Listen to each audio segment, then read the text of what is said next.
नमस्ते आप सभी को।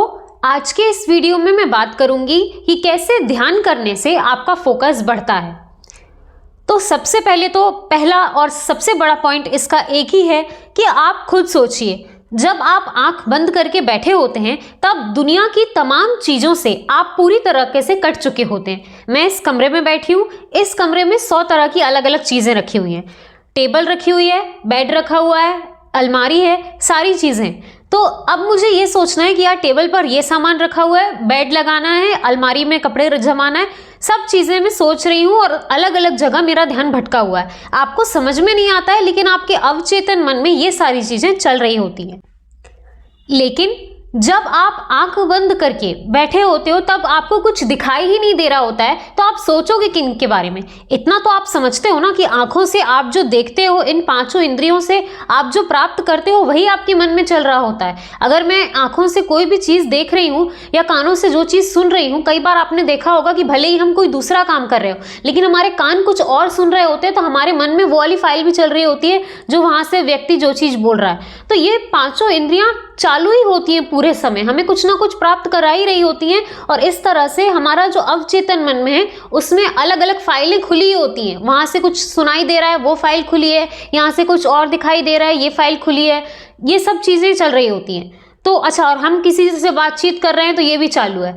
तो ये सब जो आप अलग अलग तरह से काम कर रहे होते हो ना एक ही मन से, पूरी तरह से आपका मन भटका हुआ होता है। किसी एक चीज़ में आप पूरा मन लगा ही नहीं सकते। और जब आप देख रहे होगे कि यार जो भी काम मैं कर रहा हूँ उसमें मेरा 100% मन नहीं लग रहा है, आपको केवल और केवल चिड़चिड़ापन महसूस होता है। मान लीजिए मैं पढ़ने बैठी हूँ, मेरे कानों में कोई दूसरा आवाज़ सुनाई दे रही है, आंखों से मैं मोबाइल देख रही हूँ और मुंह में मेरा कुछ और चल रहा है कि यार क्या करना है, कैसे करना है। तो अब आप खुद सोचिए कि पढ़ाई में आपका मन लगेगा कैसे? आपकी सारी इंद्रियां तो कहीं और ही विचरण कर रही हैं। लेकिन इन सबको एक जगह स्थिर करके बैठना, आंख बंद करके, आप कान आप बंद तो नहीं कर सकते ऐसे, लेकिन जब आप अपने किसी बहुत गहरी सोच में हो रहे होते हैं ना, तब आपने देखा होगा कि फुल पे म्यूजिक भी चल रहा हो ना तो आपको वो सुनाई दे रहा होता है, लेकिन आपके दिमाग में वो चीज़ें जा नहीं रही होती हैं। ये एक बहुत बड़ी चीज़ होती है जब आप ध्यान करने बैठते हैं। तो पहली चीज़ पे तो हमने इस पे बात की कि आपकी इंद्रियां यहाँ वहाँ भटकी हुई होती हैं। कहीं से कुछ सुनाई दे रहा है, कहीं से आप कुछ देख रहे हैं, कहीं से कुछ चल रहा है, पूरे अवचेतन मन में सब कुछ चल रहा है, तो कहीं एक जगह फोकस नहीं हो पा रहा है। पहला और सबसे ज़्यादा ज़रूरी पॉइंट तो यही है कि आपको सारी चीज़ों से कट ऑफ करना पड़ेगा। अब आप देखें कि ध्यान यहाँ कैसे मदद करता है। पहली चीज, आप ये तो मानते हैं ना कि आप जिस स्थिति में रहने का अभ्यास कर लेते हैं वही स्थिति आपका नेचर बन जाती है। मान लीजिए मैं चिड़चिड़ाती हूँ और उसका मेरा नेचर ही बन गया है कि कोई भी मुझसे बात करेगा तो मैं ढंग से जवाब नहीं दूंगी, चिड़चिड़ाऊंगी, गुस्सा करूंगी, ये मेरा नेचर ही बन गया है। तो इसमें मुझे रहने की जरूरत नहीं, अब ये मेरा नेचर बन गया। पहले मैं ऐसा करती थी, अब ये पूरी तरीके से मेरा नेचर बन गया है। अब कोई भी मुझसे बात करे, अब कोई मेरे विपरीत कुछ बोले तो मेरा ऐसा पर्टिकुलर नेचर ही है। तो ऐसा आपका लंबे समय तक अभ्यास करने से वो आपका नेचर ही बन जाता है। सेम वही चीज़ ध्यान में होती है। ये तो मैंने आपको नेगेटिव एस्पेक्ट बता दिया, अब आप इसी चीज़ को पॉजिटिवली देखिए। सेम वही चीज़ ध्यान में होती है। जब आप बाकी चीज़ों से कटने की जो अभ्यास होता है वो करना चालू कर देते हैं, तब यह आपके निजी जीवन में भी उतरने लगता है। बाहर से कटना बहुत ज़्यादा ज़रूरी है। और जैसे मैंने बताया आपको कि आंख बंद करके आप एक शांत जगह पर बैठे हुए हैं एकांत में, तो वहां पर क्या होगा? पहले तो आप आंखों से कोई चीज़ देख नहीं रहे होंगे, तो कोई आपकी चीज़ें चल नहीं रही होंगी, आपके दिमाग में वही चलेगा जो आप चाहोगे अपने मन से। दूसरा, कुछ ज़्यादा सुन नहीं रहे होगे तो वो भी इंद्री ज़्यादा सक्रिय नहीं होगी। कुछ बोल नहीं रहे होगे तो यहाँ पे भी कोई माइंड में अलग चीज़ नहीं चल रही होगी।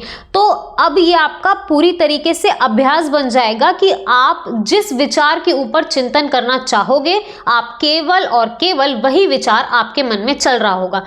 किसी भी इंद्री से आपको किसी तरह का कोई डिस्टर्बेंस नहीं आ रहा होगा, पीछे और फाइलें नहीं खुली होंगी।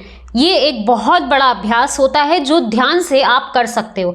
जब एक ये बड़ा कटने का, दुनियादारी से कटने का, इंद्रियों पे संयम लाने का ये अभ्यास जब आप लंबे समय तक करते रहते हो, तब ये चीज़ आपके नेचर में आने लगती है। इसके बाद मान लीजिए मैं लैपटॉप पे अपना काम कर रही हूँ, तो बाहर से कोई आवाज़ें आ रही हैं, कुछ मुझे सुनाई दे रहा है, कुछ दिखाई दे रहा है, जैसे कमरे में बैठी हूँ या कोई दूसरी एक्टिविटी कर रहा है कमरे में, या कुछ भी चीज़ है, तो वहाँ पर मेरा ध्यान उतना नहीं जाएगा। इन सब से मैं अपने आप कट के अपने लैपटॉप पे ही पूरा ध्यान फोकस कर पाऊंगी। मुझे अपनी इंद्री को अलग से बोलना नहीं पड़ेगा, समझाना नहीं पड़ेगा कि भैया उधर ध्यान नहीं देना है, यहाँ पर पूरा ध्यान लगाओ। मेरा नेचर ही बन चुका होगा। लंबे समय तक ध्यान में बैठने का ये एक फ़ायदा होता है, आप बाहर की चीज़ों से कटना खुद ही चालू कर देते हो।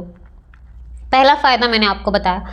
दूसरा, अब मैंने आपको इसी से जुड़ा एक बताती हूँ कि जैसा मैंने कहा कि बाहर से आप कटते हो, तो अब ये पूरी तरीके से आपके ऊपर है। आपका मन यहाँ वहाँ भाग नहीं रहा होता है बच्चे की तरह कि अभी आपने छोड़ा तो वहाँ चला गया, फिर वहाँ से पकड़ के लाए तो वहाँ चला गया, ऐसा नहीं हो रहा होता है। आप उसको समझा रहे होते हो कि भैया आपको यहाँ बैठ के ये काम ही करना है, और एक उसका अभ्यास बन जाता है कि भाई इन्होंने जो काम बोला है अभी मुझे वही करना है। अगर यहाँ पर मैं पढ़ने बैठी हूँ तो केवल पढ़ने ही बैठी हूँ, अगर मैं भजन सुनने बैठी हूँ, नाम जप करने बैठी हूँ, तो केवल यही काम कर रही हूँ। मुझे कोई और दूसरे काम के बारे में सोचना नहीं है, या कहीं पे भी और विचरण करने नहीं निकल जाना है कि कुछ और ही सोचने लगे या कहीं और ही चले गए। वहां जाओगे भी कैसे, क्योंकि पहले पॉइंट में जैसा कि मैंने बताया कि आपको कट ऑफ होने की आदत आ चुकी होती है, वहाँ हर चीज़ से कटने की आदत आपको आ चुकी होती है। अच्छा, एक चीज़ और मैं इसमें बहुत ज़रूरी ऐड करना चाहूँगी, जो कई लोगों के कॉन्सेप्ट में नहीं होती है चीज़ें, कि आप ऐसा नहीं कर सकते कि अगर आपको ध्यान में एकांत में बैठने की अभ्यास करना है तो आप बाकी पूरे समय, मान लीजिए आप दिन में 15 मिनट ध्यान करने बैठते हो, तो बाकी के 23 घंटे 45 मिनट आप सारी गलत काम करना चालू कर दोगे, सारे यहाँ वहाँ की घटिया चीज़ें प्राप्त करोगे, जिससे आप बाकी के वो जो 15 मिनट बैठे हैं वो भी असरदार नहीं रहेंगे। ये काम आपको बिल्कुल भी नहीं करना है दोस्तों। अगर आप सच में ध्यान की प्रोसेस में आना चाहते हो और ध्यान से आप अपने ऊपर और ज़्यादा फोकस बढ़ाना चाहते हो, उसका सबसे ज़्यादा बड़ा पॉइंट तो यही है कि आप बाकी चीज़ों से कट ऑफ कर दीजिए। मैं तो ये तक कहूँगी कि आप भले ही ध्यान में मत बैठो, 15 मिनट भी आप मत बैठो ध्यान में, लेकिन आप बाकी चीज़ों को कट ऑफ करो। अपने आप जिस भी प्रोसेस में रहोगे उसमें आपको ध्यान लगाना नहीं पड़ेगा, लग जाएगा। आपको अलग से बोलना नहीं पड़ेगा मन को कि भैया यहाँ पे बैठो, ये काम करना है, अभी इस काम कर रहे हैं तो यहीं पर मन लगाना है, ऐसा कहना नहीं पड़ेगा। अपने आप वो लगने लगेगा, एक उसका अभ्यास बन जाएगा। क्यों? क्योंकि उसके पास बाकी चीज़ें हैं ही नहीं सोचने के लिए कि यार उसका क्या हुआ था, ये कौन बता रहा था, आज ही मम्मी बता रही थी कि वो गई थी तो वहाँ बहुत मोटी हो गई थी, उसकी सैलरी लग गई, यार ऐसा कौन सा एग्जाम दिया जो उसने ये वाले बैंक में जॉब लग गई। मतलब आप सारे फालतू के रिश्तेदारी की चीज़ें और बाहर दुनिया की चीज़ों को रिविजन करते रहोगे और उसके बाद आप सोचोगे कि आपको आपके काम में फोकस करना है। ऐसा पॉसिबल ही नहीं है दोस्तों। इसीलिए मैं बहुत ज़्यादा इस चीज़ पे फोकस रखती हूँ कि आप बाहरी दुनिया से कटें, आप सारी चीज़ें सुनें, सारी चीज़ें आपको पता होनी चाहिए, आपको बहुत नॉलेज चाहिए है ना, तो सारी जानकारी आप प्राप्त कर लें, लेकिन उसको अपने मन मस्तिष्क में मत बिठाएं, रिविजन मत करें। सुन लीजिए, एक जब भी हम कोई गाने ऐसे बज रहे होते हैं जो हमें पसंद नहीं है, तो उसको हम अपने मन में नहीं बिठा लेते हैं। वो एक हल्ले की तरह चल रहा होता है पीछे कि बच्चा रो रहा है, हल्ला हो रहा है, ट्रेन की आवाज़ें आ रही है, ठीक है, वो आवाज़ों की तरह आपके कान में पड़ रही हैं तो कोई दिक्कत नहीं है, लेकिन आप उस बातों को बहुत तरीके से मन लगा के सुनेंगे, उनमें बहुत रस लेंगे, तो वो पूरी तरीके से आपका नुकसान करेंगी और आपके ध्यान को और भी खराब कर देंगी। तो पहला एक ज़रूरी पॉइंट मैंने आपको बताया, चीज़ों से कट ऑफ कीजिए, ध्यान अपने आप लगने लगेगा। दूसरा, अपने मन को इस अभ्यास में लेकर आइए कि मैं जो काम कर रही हूँ अभी मुझे केवल वही काम करना है, चाहे वो ध्यान हो, चाहे आप किसी भी एक चीज़ पर लेकर बैठे आराम से उसके बारे में सोच रहे हैं, उस पर काम कर रहे हैं, वो भी मेरे हिसाब से एक ध्यान ही होता है। तो ये चीज़ मैंने आज आपको बताई कि कैसे ध्यान करने से हम ज़्यादा फोकस हो पाते हैं। आज के इस वीडियो में इतना ही, मिलते हैं एक और नए वीडियो के साथ। वीडियो देखने के लिए आप सभी का बहुत बहुत धन्यवाद।